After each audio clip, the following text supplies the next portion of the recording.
اخلاق کا بہت بڑا جز جو میرے نبی کریم نے بیان فرمایا، اخلاق کا بہت بڑا جز وہ یہ ہے کہ جو اللہ نے آپ کو دیا ہے نا، آپ اس پہ راضی ہو جائیں، اللہ عزت عطا کر دے گا۔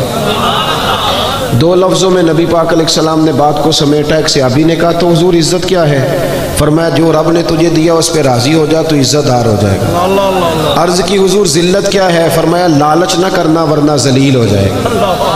یہاں اس قدر زیادہ لالچ ہے، اس قدر زیادہ لالچ کہ دین جو خالص جو دین اللہ رسول کو راضی کرنے کا نام تھا، آخرت کی فکر کرنے کا نام تھا، وہاں بھی دیہڑیاں لگتی ہیں، وہاں بھی معیار بن گیا ہے۔ میں کہا کرتا ہوں کہ اور بڑے کام تھے، دھوکہ دے کے بندہ اور کسی طریقے سے کمائی کر لیتا کہ اللہ رسول کا نام ہی رہ گیا تھا کمائی کرنے، اسی نام پہ اب کمائی کرنی تھی، اب یہی کام باقی رہ گیا تھا۔ بھائی عزت دیکھیں نا، کچھ لوگ سمجھتے ہیں کپڑوں میں عزت ہے۔ وہ ایک درویش نے مثال لکھی ہے، اس نے کہا کہ ایک آدمی نے نا اپنے بہت سارے دوستوں کو اپنے بیٹے کے ولیمے کی دعوت پہ بلایا تھا، تو آپ کو پتہ ہے اب جب تک آپ نے کپڑے زبردست نہ پہنے ہوں تو تب بھی مارکیٹ میں کوئی ریٹ نہیں ہوتا، یہ بھی بہت بڑا معیار ہے۔ اب تو اس نے دعوت پکائی، سارے لوگوں کو بلایا، تو ایک دوست اس کا تھا بڑا مالدار، اس کی ورکشاپ تھی، تو وہ بیچارہ گھر نہیں گیا بلکہ ورکشاپ سے ہی ولیمے پہ آ گیا۔ تو کپڑے میلے کچالے تھے، تو وہ جو باہر کھڑا تھا نا باڈی گارڈ، اس نے کہا تو کدھر؟ اس نے کہا میرا بھی یار ہے، اس نے بلایا۔ اس نے کہا میرے مالک کے تو سارے تگڑے تگڑے یار ہیں، تیری طرح کا تو اس کا کوئی یار ہے ہی نہیں، تو تو چھٹی کر۔ اس نے کہا نہیں میرے پاس دعوت آئی تھی، یہ تو بس میں ورکشاپ سے آ گیا ہوں، گھر نہیں گیا۔ اس نے کہا نہیں میاں یہ کوئی معیار نہیں، تیری حالت ہی کوئی نہیں۔ آپ کو پتہ ہے نا آج کل بندے کی قدر نہیں، اس کی جیب کی قدر ہے۔ محفل میلاد میں بھی آپ 1.5 لاکھ روپے آپ کو سٹیج پہ بٹھایا جائے گا، ہاں جس کے ہاتھوں میں نوٹوں کی دتی ہوتی ہے، سارے نعت خانوں کو اس کا نام یاد ہوتا ہے، اس کی نظر شیر بھی کیے جاتے ہیں۔ جس کے پاس پیسے نہیں ہوتے وہ تو بیچارہ پیچھے چھپ کے بیٹھا ہوتا ہے۔ اچھا اس کو تو عاشق رسول بھی کوئی نہیں مانتا، اب تو عشق بھی نوٹوں پہ بکنے لگا ہے کہ جتنے پیسے اونچے اچھالے گا اتنا بڑا عاشق رسول ہوگا۔ کیا تماشا عجیب بنا لیا لوگوں۔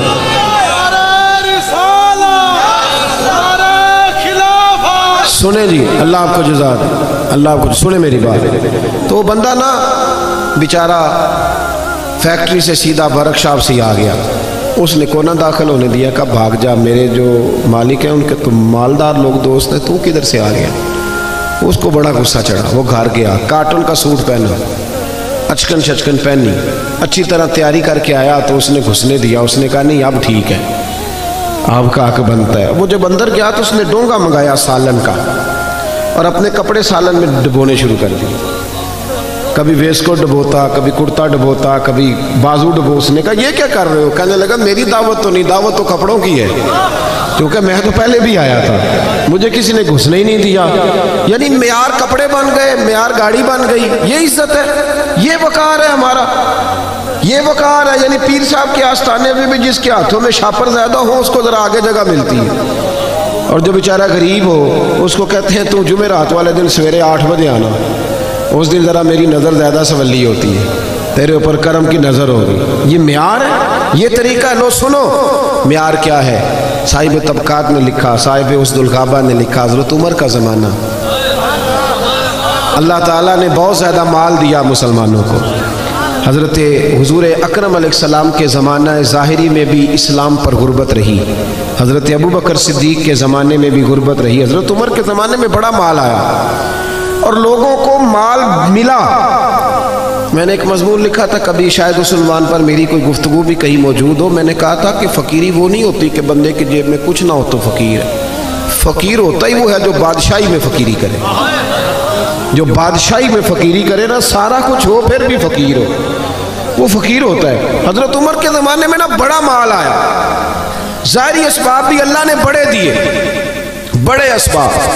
حضرت عبد الرحمن ابن عوف رضی اللہ تعالیٰ عنہ فرماتے ہیں بحرین سے مال غنیمت آیا تو مسجد نبوی میں اتنا بڑا ڈھیر لگا کہ جو اونچے قد والے لوگ تھے وہ بھی مال کے پیچھے چھپ گئے۔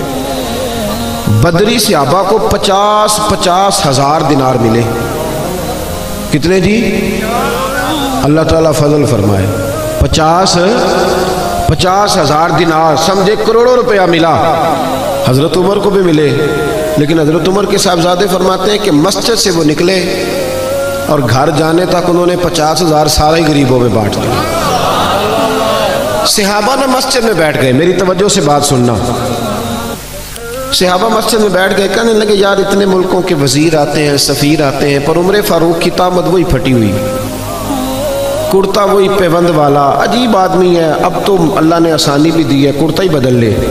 سب کہنے لگے جی کہنا چاہیے کہنا چاہیے، یہ تجویز آپ کی ٹھیک ہے، بالکل کہیں گے، میں بھی کہوں گا آپ بھی کہیں گے۔ جب طے ہو گیا نا عمر کو کہنا ہے تو حضرت ابو دردہ بولے، کہنے لگے یہ تو ٹھیک ہے عمر کو کہنا ہے کرتا لے لو، پر یہ بتاؤ کہ اس شیر سے بات کس نے کرنی ہے؟ اس شیر سے اب تو لوگوں کی جیبیں الگ الگ ہے نا، 1000 والی جیب الگ ہے، 5000 والی الگ ہے، اب تو یہ معاملہ ہی ختم ہے نا کہ پیسے دینے ہیں کہ نہیں دینے۔ تو کہا کس نے کہنا حضرت عمر سے؟ تو صحابہ کہنے لگے کہ ایک بندہ ہمارے پاس ہے جو حضرت عمر سے بات کر سکتا ہے۔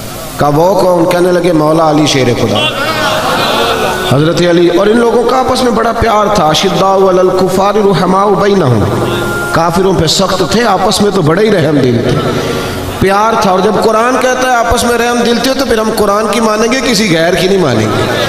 تو قرآن نے کہہ دیا آپس میں رحم دل تھے تو پھر کسی اور سے ہمیں تفصیل لینے کی کوئی ضرورت نہیں ہے۔ حضرت علی سے کہا تو مولا علی شیر خدا کہنے لگے بات تمہاری ٹھیک ہے، کرتا عمر کو نیا پہننا چاہیے، میں بھی اسی حق میں ہوں، پر میرا وہ سجن ہے، میں اس کی طبیعت کو جانتا ہوں، مجھے پتہ ہے یہ بات میں بھی نہیں کر سکتا اس کے ساتھ، کیونکہ میں جانتا ہوں۔ تو جناب پھر کون کرے گا؟ تو حضرت عمر کہنے لگے ایک بندہ ہے، ایک شخصیت ہے، وہ کہیں گے تو عمر مان جائیں گے۔ کہ وہ کون؟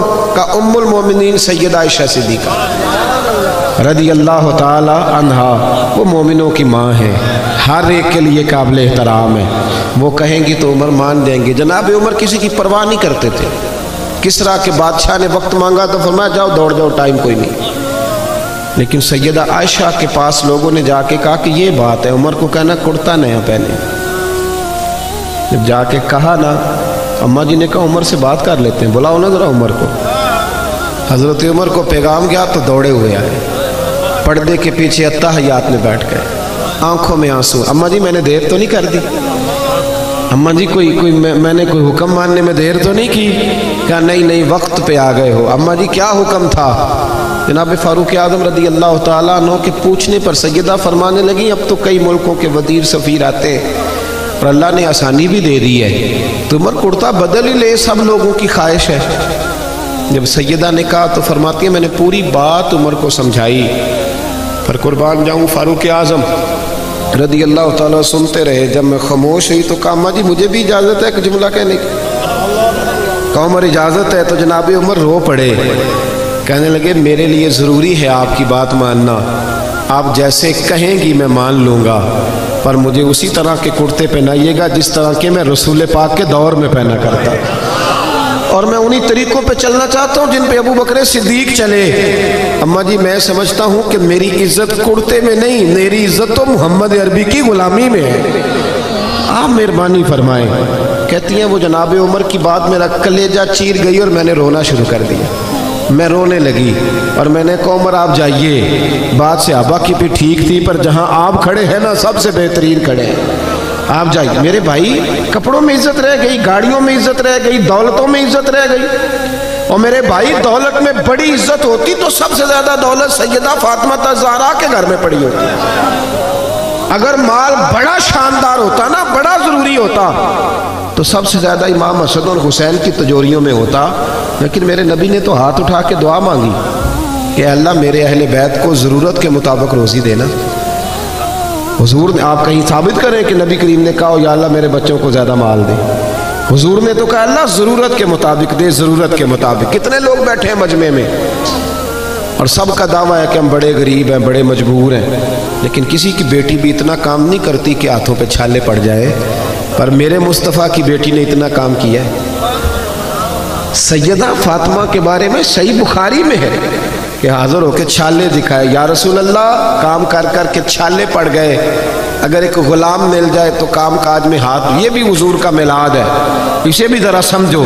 ہم نے تو اپنے بچوں کو شہزادے بنا دیا ہے، وہ تو کوئی تنکا بھی اٹھانے کو تیار نہیں، لیکن محبوب کی وہ شہزادی جو شہزادی کونین ہے اور جنت کی عورتوں کی سردار ہے، میرے رسول پاک کی صاحبزادی نے آ کے کہا حضور چھالے پڑ گئے، کوئی غلام مل جاتا تو کام کاج میں ہاتھ بٹاتا، تو مصطفیٰ کریم نے جب چھالے دیکھ کے بیٹی کے تو آنکھوں میں آنسو آ گئے اور آنسو پوچھ کے فرمایا فاطمہ تجھے ایک نسخہ نہ دوں؟ حضور حکم کریں، فرمایا 33 بار سبحان اللہ پڑھا کر، 33 بار الحمدللہ پڑھا کر، 34 بار اللہ اکبر پڑھا کر، تجھے غلام آزاد کرنے کا ثواب ملے گا۔ پر بیٹے چکی تو نے خود ہی پیسنی ہے، آٹا تو نے خود ہی گوندنا ہے۔ کوئی شخص بتا سکتا ہے کہ مولا علی کی جائیداد کہاں کر کے تھی مدینے میں؟ حضرت علی کا جب تک نکاح نہیں ہوا تھا نا مسجد میں سویا کرتے تھے۔ یہاں تو حضرت علی کے نام پر لوگوں نے محلات تعمیر کر لیے ہیں نا، علی دے ملنگاں دے پیسے گنے ہی نہیں جاندے ہیں ملنگ حضرت علی کے، غلام حضرت علی کے، اور کیا بات ہے دولتوں کی اور جناب صورتوں کی۔ حضرت علی شیر خدا کا جب نکاح ہوا تو حضرت حارثہ بن نعمان رضی اللہ تعالیٰ عنہ کا ایک مکان تھا۔ میری باتوں کی سمجھ آ رہی ہے آپ حضرات کو؟ تو وہ مکان عاریتاً یعنی کرائے پر نبی کریم نے لیا، اس میں سیدہ فاطمہ رہنے لگی۔ بھائیو عزت وہ ہے جو رسول پاک کی سنت میں ہے، عزت وہ ہے جو نبی پاک کے طریقے میں ہے، عزت وہ ہے جو حضور کے رستے پر چلنے میں ہے۔ یہ داڑھی ہے نا انسان کے چہرے پر، توجہ کرے میری طرف۔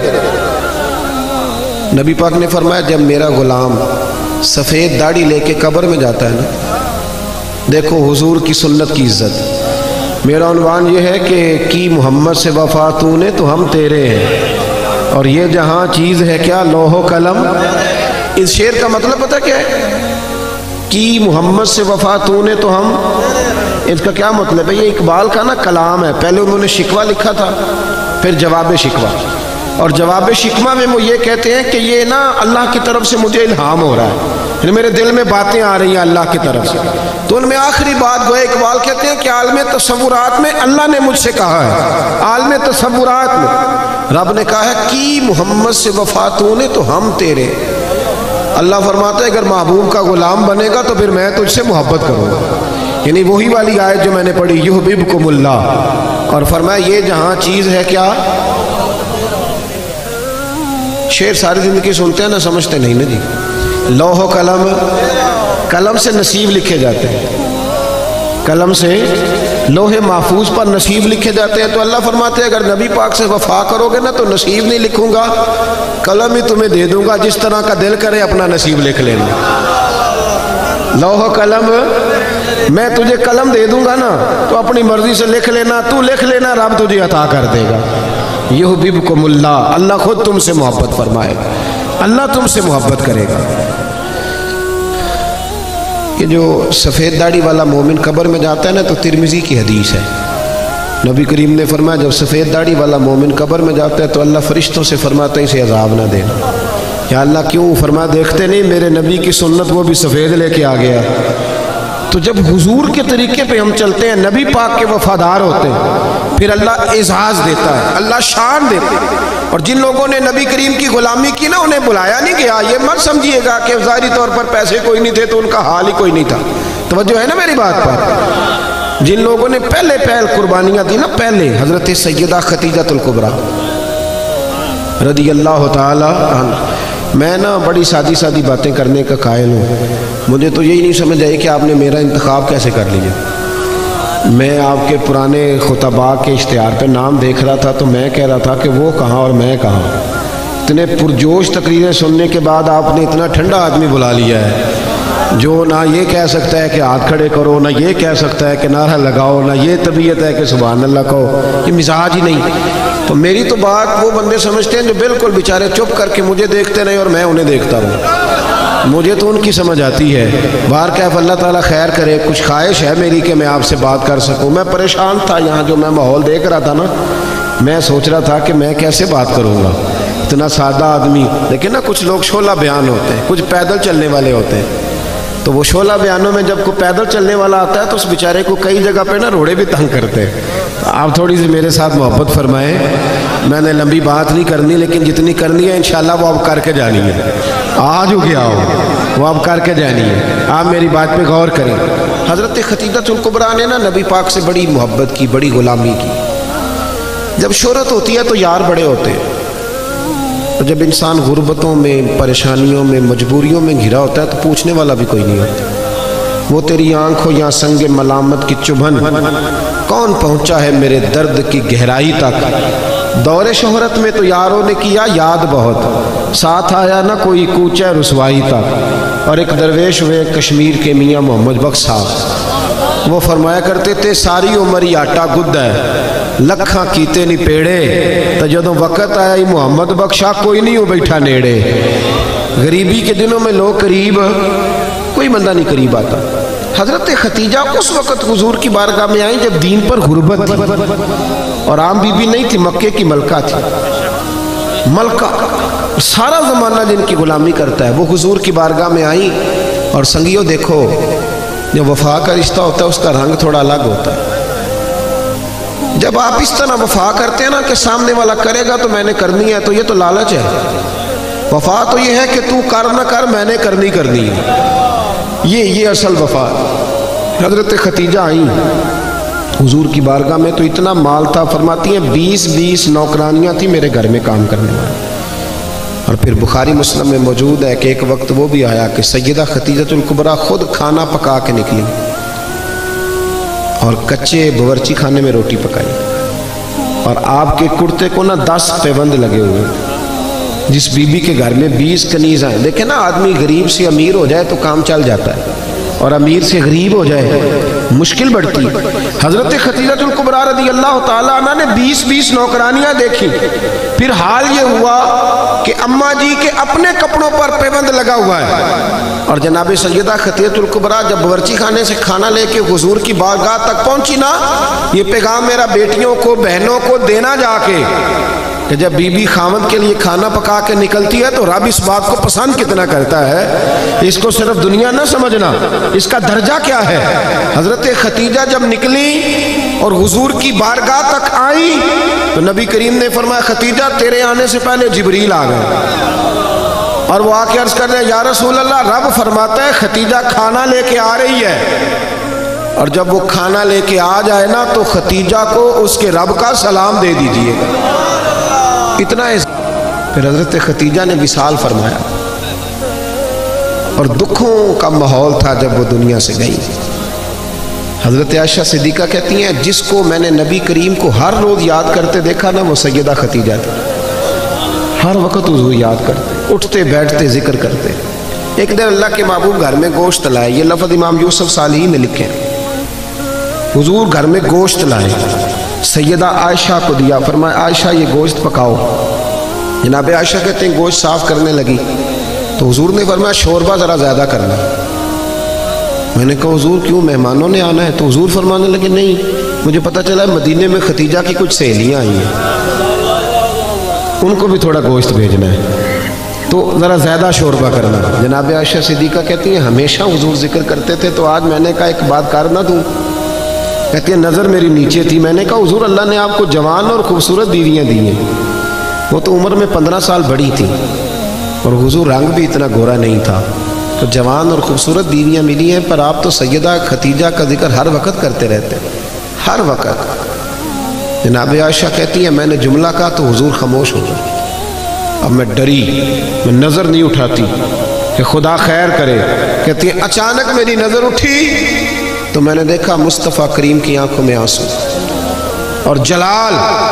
فرمایا عائشہ تو سکھوں کے وقت آئی ہے، حفصہ، میمونہ اور سودا یہ سکھوں کے وقت آئی ہیں، اور فرمایا عائشہ ختیجہ تو میرے دکھوں کی ساتھی تھی، اس نے تو میرے ساتھ غربتیں بتائی تھیں، لوگ مجھے روڑے مارتے تھے، پریشان کرتے تھے، میں لوگوں کا ستایا ہوا جب گھر آتا تھا نا تو اس پاک باز اور وفادار کے ایک ہاتھ میں دودھ کا پیالہ ہوتا تھا، ایک ہاتھ میں کھجوریں ہوتی تھی، کھجور کھلا کے دودھ پلا کے کہتی تھی محبوبہ غم نہ کرنا، اللہ بڑی عزتیں عطا فرمائے گا، یعنی کہ محمد سے وفا تو نے تو ہم تیرے ہیں، یہ جہاں چیز ہے کیا لوح و قلم۔ میرے بھائی یاد رکھیں دین نہ ہمیشہ یہ ہمارے بعض لوگ نا پریشان ہو جاتے ہیں، اور کئی دفعہ جب میں کسی کو دیکھتا ہوں نا، میں ایک دارالعلوم کے سالانہ جلسے میں گیا تھا تو میرے ایک سنگی ہیں تو بڑے عجیب شکوے کر رہے تھے، لوگ عزت نہیں کرتے، تو میں نے کہا کوئی فرض ہے لوگ تیری عزت کریں؟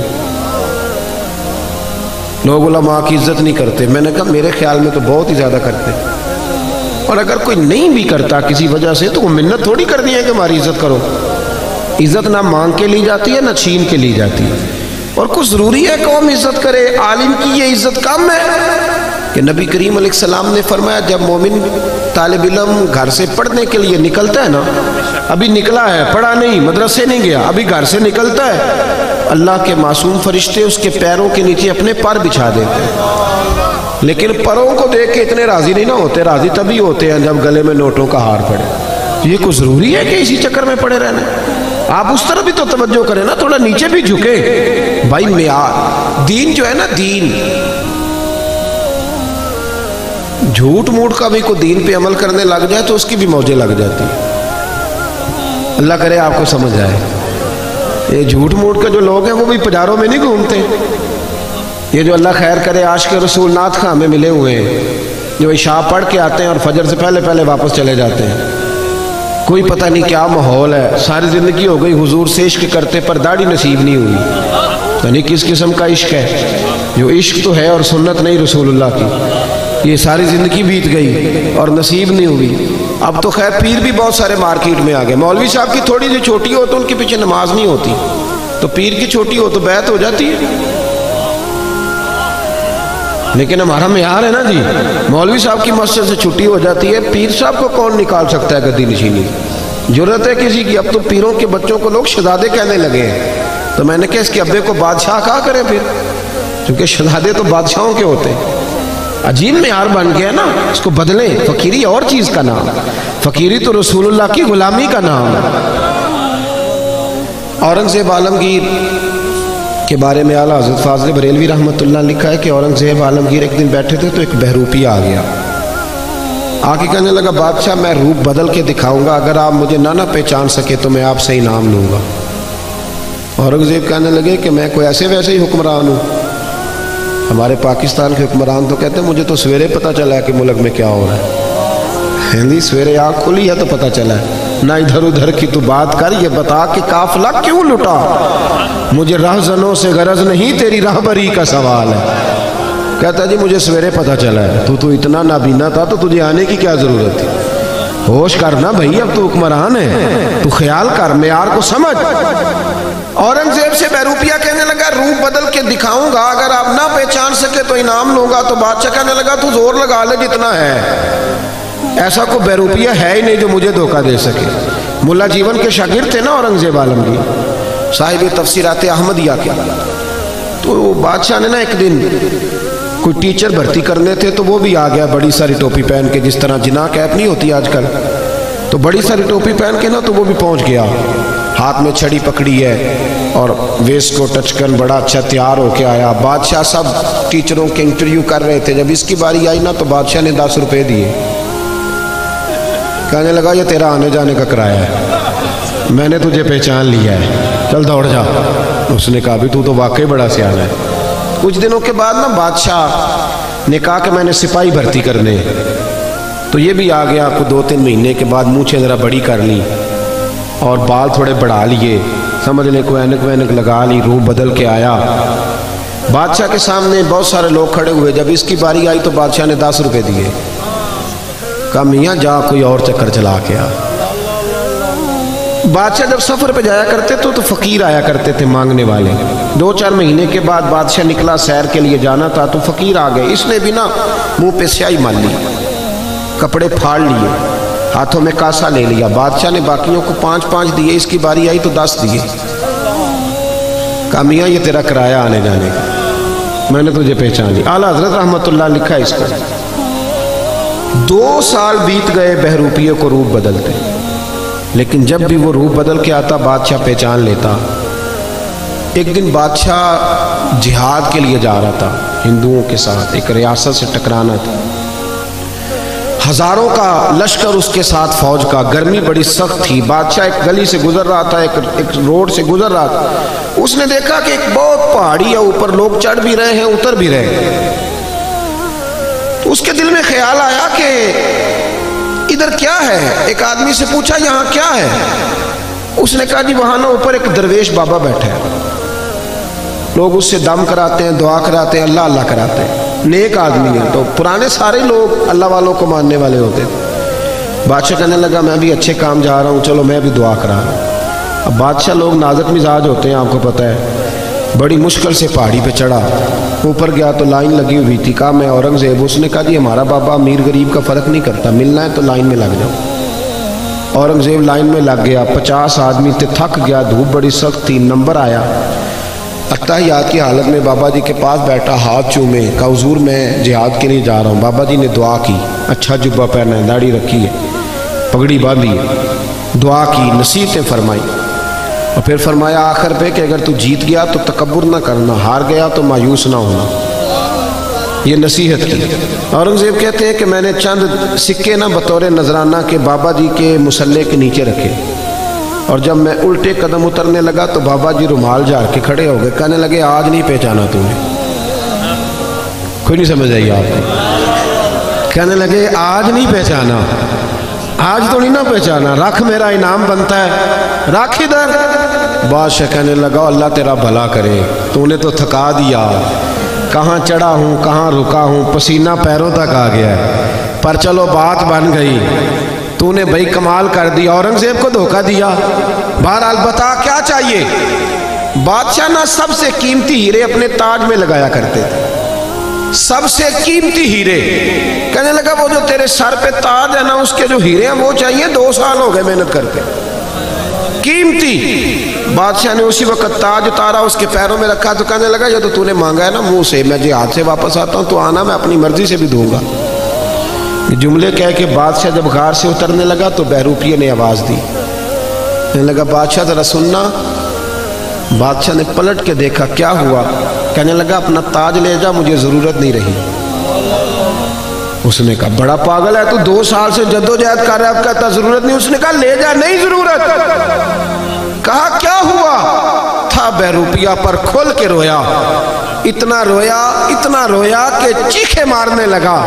کہنے لگا بادشاہ مجھے تو سمجھ ہی آج آئی ہے، مجھے تو پتہ ہی آج چلا ہے۔ کہا کیا ہوا؟ کہنے لگا میں نے جھوٹ موٹ نبی پاک کا لباس پہنا تھا، جھوٹ موٹ حضور کے طریقے پر چلا تھا، جھوٹ موٹ کا لباس پہنا ہے، تو تیرے جیسے بادشاہوں کے تاج میرے قدموں میں آ گئی ہیں۔ اگر میں سچ مچ محمد عربی کا غلام بنوں گا تو اللہ کتنی شانیں عطا فرمائے، اگر سچ مچ غلامی کروں گا تو اللہ کتنا۔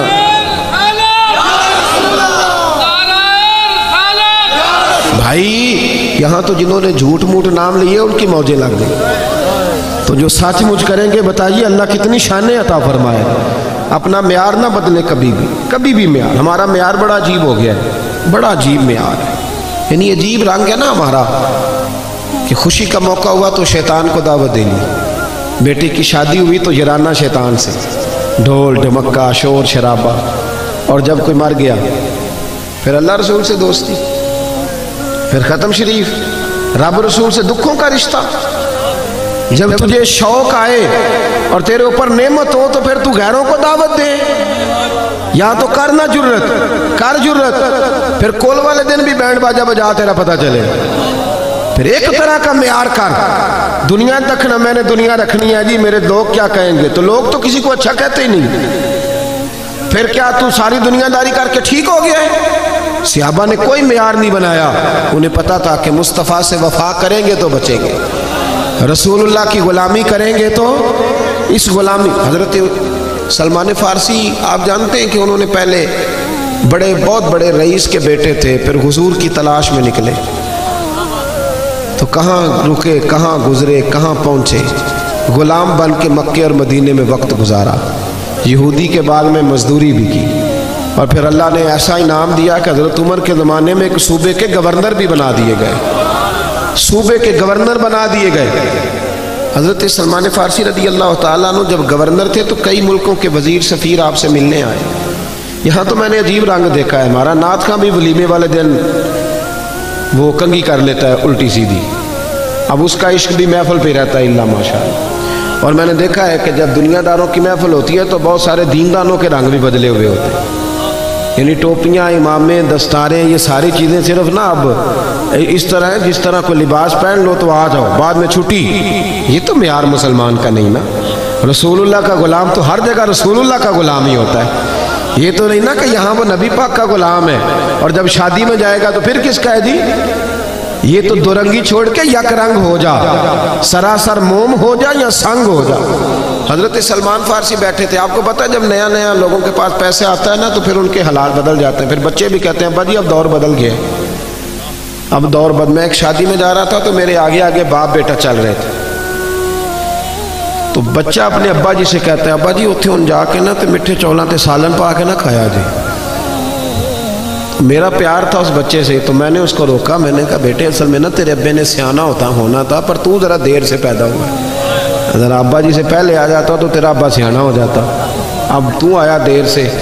تو اب بھی اس کو سمجھا تو کہنے لگا جی آپ تو ناراض ہو گئے، تو میں نے کہا وہ خیال کرو، والد کے ساتھ بھی کوئی اس طرح بات کرتا ہے، والد کو بھی کوئی اس طرح کے ساتھ لفظوں کے ساتھ یاد کرتا ہے کہ آپ سیانے ہی نہیں، یعنی ماں باپ کو بھی یہ کہا جا سکتا ہے، جو وقت کا محدث ہوتا ہے نا محدث، اور جو امام وقت ہوتا ہے اس کی ماں ان پڑھ بھی ہو تو محدث کی جنت بھی ماں کے قدموں کے نیچے ہی ہے، یہ کوئی معیار نہیں، اور اپنے وقت کا بہت بڑا مفسر قرآن ہو تو میرے نبی کریم نے فرمایا اللہ اسی کا راضی ہوگا جس کا ابا راضی ہوگا، باپ چاہے ان پڑھ ہو، صرف مومن مسلمان ہونا شرط ہے، تو معیار نہ بدلے۔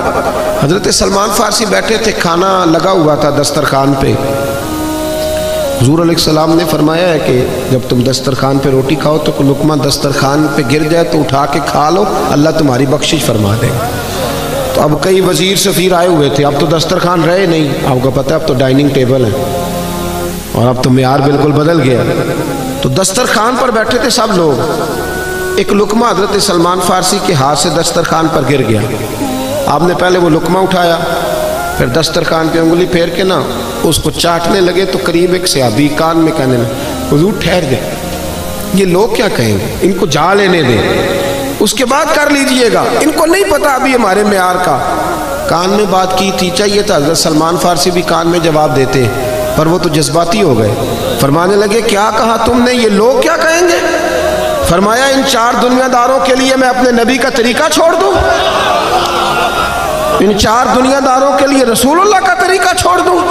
اور پھر اتنے جذبات میں آئے کہ پگڑی اتر گئی، اپنے بال ہاتھوں سے پکڑ لی اور فرمانے لگے سن، میں تو مکے اور مدینے کے باغوں سے کھجوریں اتار کے بیچتا تھا، یہ جو میرے سر پر عزت کے بال ہیں یہ محمد عربی کے اگائے ہوئے، حضور نے مجھے عزت دی ہے اور آج میں حضور کا طریقہ چھوڑ جاؤں، نبی پاک کے طریقے سے ہٹ جاؤں؟ نہ معیار بدلے، مسلمان کی عزت صرف اور صرف میرے نبی کے قدموں میں ہے، یہ جتنا مرضی باؤ بن جائے، اپ ٹو ڈیٹ ہو جائے، یہ سارا زمانہ گھوم کے آ جائے، اس کی عزت رسول اللہ کے قدموں۔ میں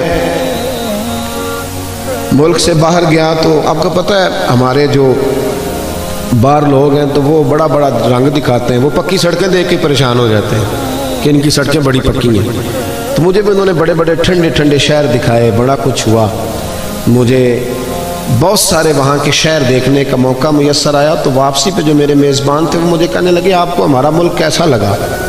تو میں نے کہا یہ تبصرہ کرنا کوئی ضروری ہے؟ کہنے لگے نہیں آپ واپس جا رہے ہیں تو ایک سوال ہوتا ہے تو بتا دیں کیسا لگا؟ تو میں نے کہا میری اصل میں مجبوری یہ ہے کہ میں انگریزوں کا یہ ملک دیکھنے سے پہلے مدینہ دیکھ چکا ہوں، اور مدینہ دیکھ کے اب میں کسی انگریز کے ملک کی تعریف کروں تو یہ ہو نہیں سکتا، یہ معیار نہیں، جنہوں ویک کے ٹھر دیاں کھیاں نے جنہوں ویک کے ٹھر دا سینہ ہے، ربا تیری ساری خدائی چ ایک ہی تے شہر مدینہ ہے، یہ کیا معیار ہوا کہ وہاں کھڑے ہو کے وہاں سمجھ کر مدینہ منورہ میں حضور کے موادے پہ حاضری دے کے باہر نکلا تو میرے شہر کے ایک بہت بڑے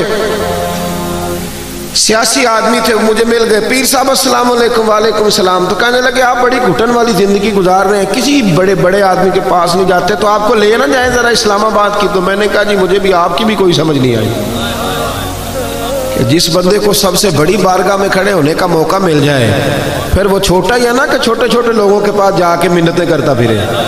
کہنے لگے کیا مطلب؟ میں نے کہا مجھے تو حضور نے اپنے مواجہ اقدس پہ کھڑا کر لیا ہے، اب میں وڈیروں کے سامنے جاؤں، اب میں دنیا داروں کے سامنے جاؤں، اب میں ان کی طرف دیکھوں؟ یہ معیار نہیں مسلمان کا، خوددار بن کے جئیں گے، اس لیے کہ ہماری عزت نہ دولت سے نہ شہرت سے، عزت تو رسول اللہ کے قدموں سے۔ حضرت عمر فاروق کے پوتے تھے حضرت سالم بن عبداللہ بن عمر طواف کعبہ کر رہے تھے. مکے کا گورنر آ گیا عبد الملک بن مروان. بیت اللہ وہاں بھی نا میں نے دیکھا اللہ ماشاءاللہ بیچارے مرید وہاں بھی جو الجھ گئے نا وہ وہاں بھی بیچارے بوتلیں اٹھائی ہوئی ہیں بھاگے ہوئے. میرا بھی ایک مرید ہے بڑی دور رہتا ہے مکے سے, مجھے فون کیا کہنے لگا پیر صاحب ناراض نہ ہونا میں بڑی دور ہوں آ نہیں سکتا. اور میں نے کہا خدا کے بندے اگر تو بڑا مالدار ہوتا تو تجھے یہاں آنے کی کیا ضرورت تھی, غریب آدمی اپنی مزدوری کر دھیان سے. میں تو حاضری دینے آیا ہوں کہ یہاں بھی میں چندے اکٹھے کرنے کے لیے آیا ہوں. معیار بدلے تھوڑا سا. یہ جو رشتہ دار جاتے ہیں وہاں جا کے ان کی بھی خواہش ہوتی ہے کہ سارے رشتہ دار آ جائیں, ماں بدولت حاضر ہوئے. وہ بھائی وہ مزدوری کرنے گیا ہے, اس کا خیال کرے تھوڑا سا. معیار بدلے. خودداری میں عزت ہے. یہ جو لوگ سہارے ڈھونڈتے پھرتے ہیں نا کہ میری پھپھی مہربان ہو جائے امریکہ والی تو میں بچ جاؤں گا, اور میرا ماموں لندن والا نظر کرم کرے تو میں بچ جاؤں گا. کوئی سیاست دان رہے بزدل لوگ ہیں, یہ کمزور ہیں, چھوٹے دل کے ہیں. جو تگڑے لوگ ہوتے ہیں وہ سہارے ڈھونڈا نہیں کرتے, وہ سہارا بنا کرتے ہیں. جو باوقار لوگ ہوتے ہیں. حضرت سالم بن عبداللہ طواف کعبہ کر رہے تھے تو آپ کو پتہ ہے جب 7 چکر پورے ہوتے ہیں تو بندہ بیت اللہ کے سامنے ہوتا ہے. تو کعبہ شریف کے بالکل سامنے کھڑے تھے تو خلیفہ آ گیا, آ کے کہنے لگا السلام علیکم. فرمایا وعلیکم السلام. کہنے لگا جی میں مکے کا گورنر کو حکم ہو تو بتائیے گا. تو حضرت سالم بن عبداللہ فرمانے لگے تو بڑا ہی بیوقوف ہے بھائی, کس نے تجھے گورنر بنا دیا؟ کہنے لگا حضور کیا ہوا؟ فرمایا بڑا پاگل ہے تو. کہا حضور حکم کریں. فرمانے لگے بیت اللہ شریف میں آ کے خانہ کعبہ کے سامنے کھڑے ہو کے بھی میں دنیا داروں سے مانگوں گا, یہاں کے بھی. آپ کو پتا ہے حضرت نے لکھا ہے کہ کسی فقیر کو مسجد میں 1 روپیہ دو تو باہر نکل کے کفارے کے طور پر 70 روپے دو. یعنی یہ مسجد میں بھی آ کے بندوں سے مانگتا ہے. یہاں تو اللہ رسول سے مانگنا چاہیے تھا, اولیاء سے مانگنا چاہیے تھا, اور یہاں کے بھی سیٹھوں سے سوال کرتا ہے, مسجدوں میں آ کے بھی. مسجدوں میں بھی وہ خطیب صاحب کہتے ہیں جی میں نبی پاک کے نام کا کھاتا ہوں, اور پہلے کہتے ہیں 25,000 جمع کراؤ پھر چلوں گا. بھئی تو حضور کے نام کا کھاتا ہے تو نبی پاک تو تجھے گھر میں بیٹھے بیٹھے بھی دے دے گے. یہ کیا معیار ہے؟ کہتا ہے جی میں نے حاضری لگوانی ہے نبی پاک کی بارگاہ میں. تو میں نے کہا گھر بیٹھ کے نعت پڑھ لے, وہاں بھی حاضری لگ جاتی. حضور تو ہر جگہ حاضر و ناظر ہے, دیکھتے ہیں. معیار بدلے, سمجھے. حضرت سالم ابن عبداللہ فرمانے لگے اللہ کے گھر میں آ کر بیت اللہ کے سامنے کھڑے ہو کے بھی سیٹھوں اور نوابوں سے مانگوں گا, یہاں آ کے بھی. تو وہ ڈر گیا, کہنے لگا پہلی دفعہ کسی فقیر سے پالا پڑا تھا, میرے پیروں تک پسینہ نکل گیا. یہ تو مرد ملا ہے. کہتے ہیں میں نہ وہاں سے باہر نکلا جیسے آج کل لوگ باب عبدالعزیز سے یا باب فہد سے باہر نکلتے ہیں. کہتے ہیں میں باہر نکلا تو حضرت سالم بن عبداللہ بھی باہر آئے. تو میں نے کہا حضور اب تو بیت اللہ نہیں, اب تو باہر آ گئے مسجد الحرام سے, اب بھی کوئی حکم ہو تو بتا دے. فرماتے ہیں مسکرانے لگے, کہنے لگے اگر تو نہیں جان چھوڑتا تو چل بتا تجھ سے دین مانگوں کہ دنیا مانگوں؟ کیا مانگوں, دین کے دنیا؟ کہنے لگا حضور میں تو دنیا دار ہوں, دنیا ہی دے سکتا ہوں, دیندار تو آپ ہیں. جناب سالم بن عبداللہ مسکرائے اور اس کے کندھے پر تھپکی دی. فرمانے لگے جا پھر اپنا کام کر, دنیا تو میں نے اس سے کبھی نہیں مانگی جس نے دنیا بنائی ہے, اس سے کبھی سوال دنیا کا نہیں کیا, اس سے بھی اس کے محبوب کی غلامی مانگی. جا اپنا کام کر, تجھ سے میں دنیا مانگوں گا تو مجھے دنیا دے گا, جا اپنا کام کر. خودداری جو ہوتی ہے نا خودداری, وہ ایک شاعر بیٹھا تھا تو کوئی آدمی اس کے 5 روپے ہاتھ میں تھما گیا. بیچارہ کو پتہ ہے کئی شاعروں کی حالت بھی طرز کھانے والی ہوتی, لیکن بندہ بڑا قیمتی تھا. کوئی 5 روپے تھما گیا اس کے ہاتھ میں, لیکن اس نے ایک شعر کہا مجھے تو اتنا پسند آ گیا کہ کئی انقلاب برپا کر دیتے ہیں نا جملے, انقلاب برپا کر گیا. وہ 5 روپے کو سیٹ پکڑا گیا تو اس نے آواز ادھر آ بھائی ادھر آ. وہ بندہ واپس آیا تو اس نے کہا یہ 5 روپے کیوں دیے؟ کہنے لگے تو غریب ہے تجھے ضرورت ہوگی. وہ کہنے لگا ضرورت ہوگی تو میں اللہ سے مانگوں گا, اللہ کے رسول سے مانگوں گا, اپنے مرشد سے مانگوں گا, سیٹھوں نوابوں سے مانگوں. اٹھا اور شعر کہا تو قلم توڑ دیے. کہنے لگا یہ آرزو کرم اور میں آپ سے کروں, یہ آرزو کرم اور میں آپ سے کروں, یہ بھیک اس کو دیجئے جس کا خدا نہ ہو, یہ بھیک اس کو دیجئے جس کا خدا نہ ہو. میں تو خدا والا ہوں اور محمد مصطفیٰ والا ہوں, مجھے تو بڑا کچھ ملتا ہے, یہ لے جاؤ. کسی اور گردن کو جھکا دیتا ہے خیرات کا پتھر, جہاں میں مانگنے والوں کے سر کبھی اونچے نہیں ہوتے. پرانے بادشاہ جو ہوتے تھے نا، ان کو بڑا شوق ہوتا تھا تعریفیں کرانے کا، ان کو بڑا شوق ہوتا تھا. اور میں بس مضمون سمیٹنے کی طرف آ رہا ہوں، بات سمیٹ رہا ہوں. یہ بڑا شوق ہوتا تھا بادشاہوں کا تعریفیں کرانے کا. آج بھی آپ کو پتہ نا بڑا شوق ہوتا ہے. یہ ہمارے اسٹیجوں پہ بھی یہ حال ہوتا ہے کہ جس کی ڈیوٹی ہوتی ہے اعلان کرنے کی، وہ ایسے ایسے لقب کہہ دیتا ہے کہ وہ جس کے لیے کہہ رہا ہوتا ہے وہ بھی سوچتا ہے کہ اس کا ترجمہ کیا ہے جو اس نے کہہ دیا ہے، یعنی اس کا معنی کیا تھا. پر ڈیوٹی لگی ہوئی ہے کہہ دیتے ہیں. یعنی لقب کے بیچ میں بندہ ڈھونڈنا مشکل ہو جاتا ہے کیا کچھ کہہ گیا. اور اگر اس سے پوچھیں کہ تجھے پتہ ہے تو کہتا ہے نہیں میں اشتہار تو پڑھے ایسے. جی فلسفہ ہے بھئی، آپ سادی سی بات کریں. لوگوں کو کیا پتا بیچاروں کو کہ یہ خطیب پاکستان کا ترجمہ کیا ہے اور مقرر ذی شان کا معنی کہاں سے ڈھونڈنا ہے. سادہ سا نام لکھیں. میں تو منت کرتا رہتا ہوں دوستوں کی کہ اشتہاروں پہ تصویریں بھی نہ لگایا کریں، کوئی ضرورت نہیں ہے اس کی. اللہ تعالیٰ توفیق دینے والا ہے. حسن ہمیشہ سادگی میں ہوتا ہے. یہ جو ریاکاری ہوتی ہے یہ تو اداکاری ہوتی ہے. تو اداکاری آپ کتنی دیر کریں گے؟ اداکاری کر کے بندہ تھک جاتا ہے. نارمل زندگی میں مزہ ہے. ان چکروں میں نہ پڑے، اس سے باہر آئے. جو نارمل زندگی ہے اس میں رہے سادے. ہمارے بزرگوں نے کوئی ملمہ سازی نہیں کی، پر اللہ نے انہیں بڑی شانیں عطا فرمائی. آپ سارے اکابرین کو دیکھ لیں. فرزق شاعر گزرا ہے اہل عرب کا، تو وہ بڑے زبردست قصیدے لکھتا تھا. بڑے زبردست قصیدے لکھتا تھا تو بادشاہ اسے انعام دیتے تھے. آج بھی آپ یقین کریں بڑے انعام ملتے ہیں قصیدے. جو قصیدے اچھے پڑھے اس کو وزارت اچھی ملتی ہے. پتہ ہے نا آپ کو، جو اچھے قصیدے پڑھنے والا ہو نا، اچھے بوٹ پالش کرے وہ اچھا وزیر بنتا ہے. باقی جو قصیدے نہیں پڑھے گا پیچھے رہ جائے گا. تو درباری لوگوں کو ہمیشہ لوگوں نے نوازا. تو بڑے قصیدے پڑھتا تھا. عبد الملک بن مروان کہتے ہیں میں طواف کعبہ کے لیے جب حاضر ہوا نا تو میں طواف کر رہا تھا تو میرے بالکل پیچھے نا حضرت امام زین العابدین بھی آ گئے. جب امام زین العابدین آئے تو لوگوں نے رستہ چھوڑ دیا. کچھ عزتیں خدائی ہوتی ہیں نا، لوگوں نے رستہ چھوڑا. تو خلیفہ کو بڑا برا لگا کہ مجھے میرے لیے چھوڑا نہیں، امام کے لیے چھوڑا ہے. پر تیری نسل پاک میں ہے بچہ بچہ نور کا، تو ہے اہل نور تیرا سب گھرانہ. تو وہ نا فوری طور پہ فرزق سے کہنے لگا کہ یہ ان لوگوں کو میں پوچھ لوں گا، یہ انہوں نے زین العابدین کو رستہ چھوڑا میرے لیے نہیں چھوڑا. تو شاعر کہنے لگا، تیز آدمی تھا، کہنے لگا بادشاہ ان کو تو پوچھ لے گا تو وہ ذرا حجر اسود کی طرف بھی دیکھ. جدھر جدھر امام زین العابدین گھومتے ہیں وہ بھی ادھر ہی گھومتا جاتا ہے. حضور کی اولاد کا تو وہ بھی ادب کر رہا ہے اور تو کہتا پوچھ لوں گا. تو وہیں کھڑے کھڑے نا اس نے 100 شعر کہہ دیا امام زین العابدین کی شان.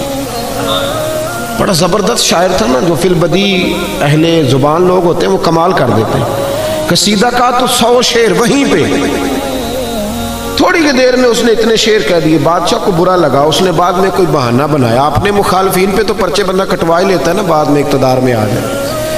اس نے پھر نا بہانہ بنایا. اور یہ سارے ایسے ہی کرتے رہے ہیں. جن پر آج پرچے ہیں یہ کل کسی اور پر پرچے کٹاتے تھے. یہ بس ہمارے ملک میں نا سوچ ایک ہی ہے، نمبر پلیٹیں بدلتی ہیں، گاڑیاں وہی پرانی ہیں. اس کی نمبر پلیٹ اتار کے اس کو لگا دو، اس کی اس کو لگا دو، باقی بیچ میں انجن وہی پرانے ہیں سارے. تو انجن پرانے سے کام نہیں چلتا. گاڑی نہیں ہو تو پھر ہی انجن نیا لگے تو گزارا ہوتا ہے. بہرحال یہ عنوان نہیں، ورنہ اس پر بات کرتا. بات ختم کرنا چاہ رہا ہوں. جب قصیدہ لکھا نا تو فارغ ہوئے نا تو بادشاہ نے پکڑ کے، گورنر نے حضرت امام زین العابدین کی شان لکھنے کے جرم میں شاعر کو نا جیل میں ڈال دیا. امام زین العابدین کو پتہ چلا تو آپ نے 500 دینار جیل میں بھیجے. فرمایا میری وجہ سے تجھے جیل ہوئی ہے. تو اس نے بھی پھر کمال کر دیا. جواب لکھا. کہنے لگا حضور ساری زندگی جو قصیدے لکھے ہیں نا وہ دولت کے لیے لکھے، اور اللہ کی عزت کی قسم آپ کا جو قصیدہ لکھا ہے وہ محمد عربی کی رضا کے لیے لکھا ہے. یہ پیسوں کے لیے نہیں لکھا. یہ پیسے واپس رکھ لیں، اس لیے کہ اگر میں مصطفیٰ سے وفا کروں گا نا تو پھر رب میرا مجھ سے بڑی ہی محبت فرمائے گا. کہ محمد سے وفا تو نے تو ہم تیرے، یہ جہاں چیز ہے کیا لوح و قلم تیرے. 2 باتیں سن لیں، میں بات ختم کرنے لگا ہوں. ایک تو اگر آپ نماز نہیں نہ پڑھیں گے تو لوگ ہماری محفل پر تنقید کریں گے کہ یہ محفلیں تو کراتے ہیں مسجدوں میں نہیں آتے.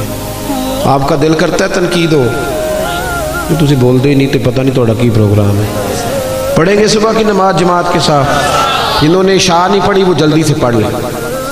میں جب آنے لگا تھا تو میرے دل میں خیال آیا کہ اگر میں نے نماز کی دعوت دینی ہے تو حالانکہ وقت تھا، میں ویسے بھی مسافر تھا، بعد میں بھی پڑھ سکتا تھا، لیکن عمل کر کے آپ دعوت دیتے ہیں تو اس میں اثر ہوتا ہے۔ تو میں نے کہا پہلے پڑھ لیتا ہوں تاکہ پھر بات کروں گا تو اس میں تھوڑا اثر اللہ پیدا کر دے۔ تو ایک بات یہ، دوسرا یہ کہ یہ داڑھی حضور کی سنت ہے، سارے نبیوں کی، صحابہ کی، اہل بیت رکھیں گے انشاءاللہ تعالیٰ۔ قسم نہیں اٹھانی میں نے آپ سے، لیکن یہ رکھ لیں۔ دیکھیں نا، چہرہ بھی حضور والا ہی ہو تو مزیدار ہے، حضور والا ہی ہونا۔ ایک شخص کہتا ہے جی پھر لوگ تانے بڑے دیتے ہیں، وہ داڑھی بھی رکھی تے انج بھی کرنے، تو میں کیا جے کر یار دے نام دا ملے مینا، انہوں چولی پا لئیے پونجے سٹیے نا، تے جے کر یار دے نام دی ملے سولی تے چوٹا چوٹ لئیے پیشاں ہٹیے نا۔ چلو دے کوئی تانا اگر دینا ہے تو اسے قبول کریں گے، مزہ آئے گا۔ اور آخری گزارش یہ ہے کہ عورتوں کو پردہ کرائیں، ان کو پابند کریں، ان کو بتائیں کہ مسلمان بیٹیاں جو ہوتی ہیں نا وہ پردوں میں ہوتی ہیں۔ ہر کتاب کو غلاف نہیں چڑھتا، صرف قرآن کو چڑھتا ہے۔ ہر عمارت کو غلاف نہیں چڑھتا، صرف بیت اللہ کو چڑھتا ہے۔ ہر بی بی پردہ نہیں کرتی، صرف میرے نبی کا کلمہ پڑھنے والی کرتی۔ ان کو پابند کریں، انہیں بتائیں کہ قیمتی چیزیں غلاف میں ہوتی ہیں۔ اللہ کی بارگاہ میں دعا کرتا ہوں جنہوں نے یہ محفل سجائی، اللہ انہیں بہترین صلہ عطا فرما، جو تشریف لائے اللہ قدم قدم پہ برکتیں دے۔ آخر دعوانا الحمدللہ۔ اگر آپ نے ابھی تک ہمارا چینل سبسکرائب نہیں کیا تو فوراً سبسکرائب کیجئے، ساتھ ہی بیل آئیکن پر کلک کریں تاکہ مزید ویڈیو آنے والی وقت پر ملتی رہیں۔ اللہ حافظ۔